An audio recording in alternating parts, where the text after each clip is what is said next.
तो नमस्कार, आप देख रहे हो वाडला एक्सप्रेस और मैं हूं दीपक बौद्ध। आप सभी अगर YouTube पर नए हैं तो सब्सक्राइब करना ना भूलें। फेसबुक और इंस्टाग्राम पर भी हमें आप फॉलो कर सकते हैं।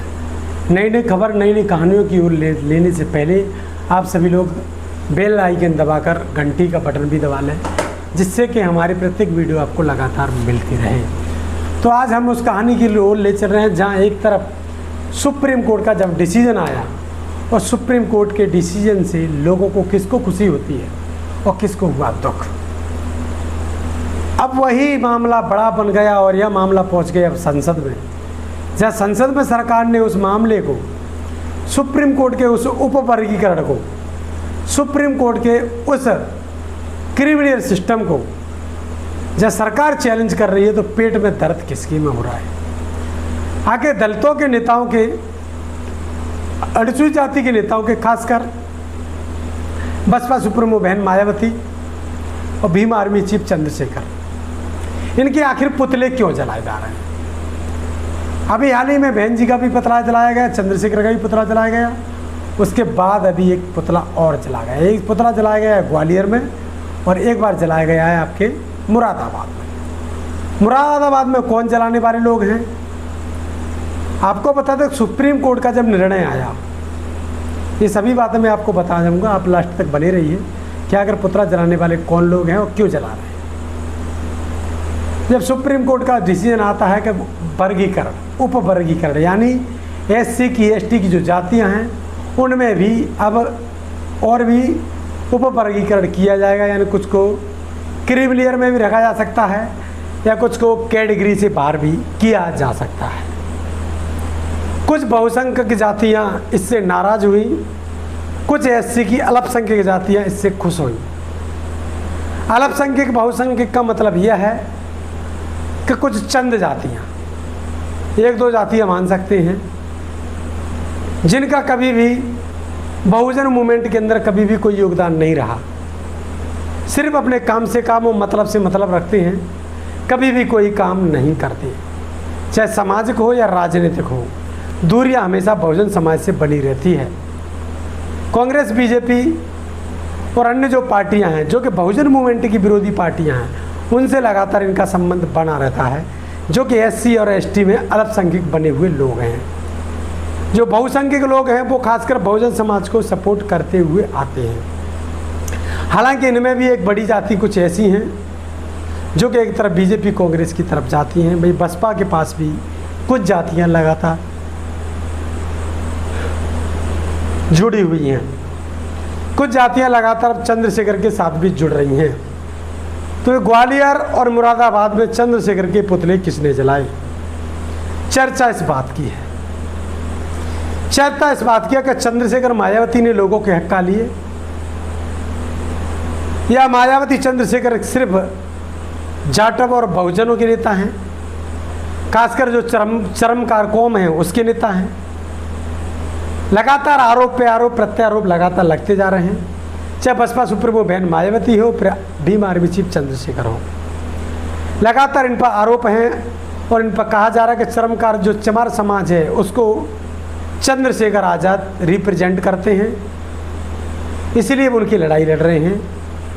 वाल्मीकि समाज का यह आरोप पूरी तरह से चंद्रशेखर आज़ाद पर लगा हुआ है।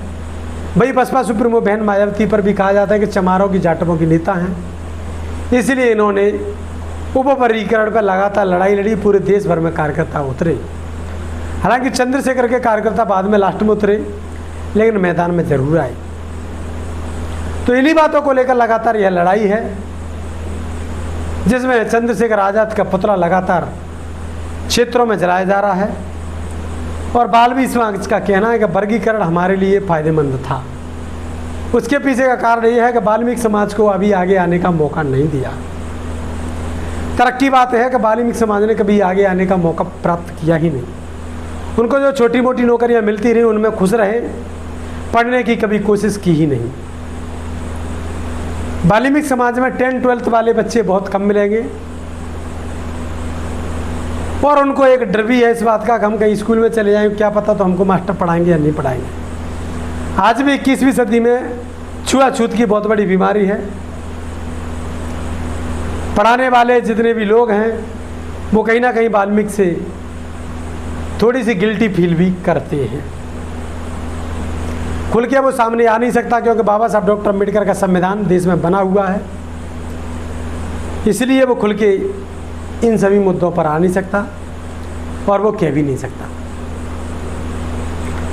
इसलिए लगातार चंद्रशेखर आज़ाद के पुतले, बसपा सुप्रीमो बहन मायावती के पुतले एक विशेष समाज जला रहा है।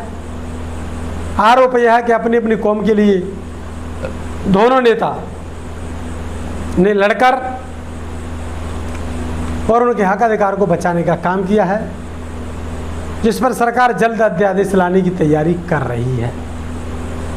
क्योंकि अध्यादेश नहीं लाते एक बड़ी बहुसंख्यक जो जाति है, जैसे SC ST के सबसे ज़्यादा सांसद विधायक अगर बीजेपी को मिलते हैं तो अनुसूचित जाति की जो खासकर सीट जो क्षेत्र है, जो चरमकार जो जाति सबसे ज़्यादा है, वो क्षेत्र की सीटें सबसे ज़्यादा भारतीय जनता पार्टी को मिलती हैं।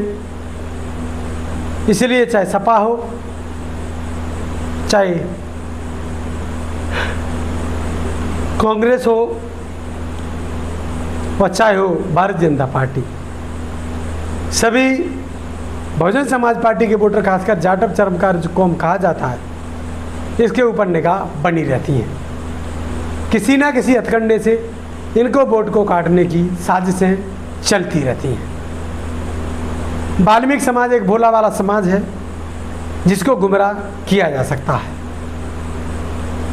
गुमराह होने से कोई उनको बचा नहीं सकता, क्योंकि जब भी कोई गुमराह होने से बचाने के लिए जाएगा उसको एक ही बात कही जाती है कि आपका जो हक अधिकार है उसको खाने वाले लोग साग के माहौर, महाराष्ट्र के महार, राजस्थान के मेघवाल, पंजाब का रविदसिया, मध्य प्रदेश उत्तर प्रदेश का जाटव, राजस्थान का मेघवाल जाटव, महाराष्ट्र का महार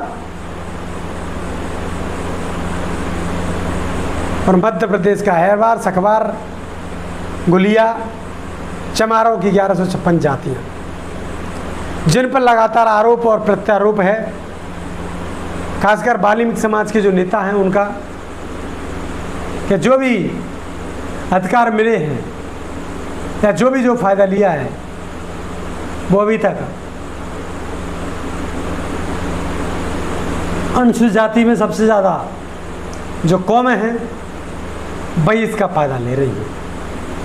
इसलिए चंद्रशेखर आज़ाद का पुतला और बसपा सुप्रीमो बहन मायावती का पुतला लगातार वाल्मीकि समाज जला रहा है और इस पर उपवर्गीकरण की मांग भी करता हुआ नजर आ रहा है। तो ऐसे ही तमाम वीडियो के लिए हमारे साथ बने रहिए यूट्यूब, फेसबुक, इंस्टाग्राम पर। तो देखते रहिए वार्डल एक्सप्रेस और मैं हूं दीपक बौद्ध। तो बहुत बहुत धन्यवाद।